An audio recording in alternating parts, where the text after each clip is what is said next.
कविता हे ईश्वर टिके रुह तीन। हे ईश्वर टिके रुह केते कथा कहवाकू अच्छी समय तो स्वल्प चलवाकू बहु बाट अच्छी केमिति मु चली अच्छी अजना अशुणा बाट कंटा छंटा अरमा अलिया रास्तारे मरुबाली मरुतेन दिशु नाई पासे एनु सुनु जीवन रास्तारे एका एका चलला बेले तमे खाली अंतरालू नेपथ्य नायक भली कहीदि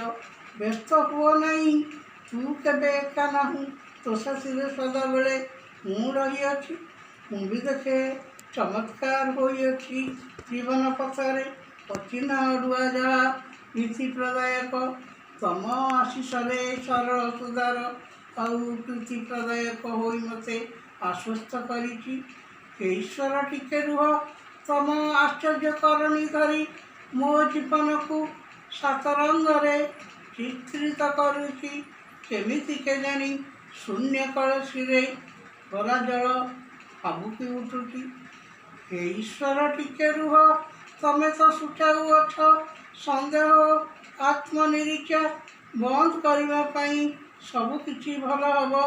जीवन पथरे मृदु हसी तमे जाओ कह काली भली लगे तम कथा तम सह बीतवा मुहूर्त। हे ईश्वर परीक्षा करवा थिला जदि जीवन रे आगलू कहीं भला टिके न आसिला एते डेरी करदेल जीवन शेष मुहूर्त केउ आशा विश्वास बंची मु कहीदि तमर प्रतीक्षा मु कर बसे हृदयर निर्जन बेलारे तमे मत छुई जाओ मलय पवन परी अतर्कित समय दोचकी गला बेले कुनी फुसी बिलई छुआटे बड़ी जगी रख मते मोर निर्जन कक्ष रात्रि 8टारे प्लीज सब्सक्राइब माय चैनल।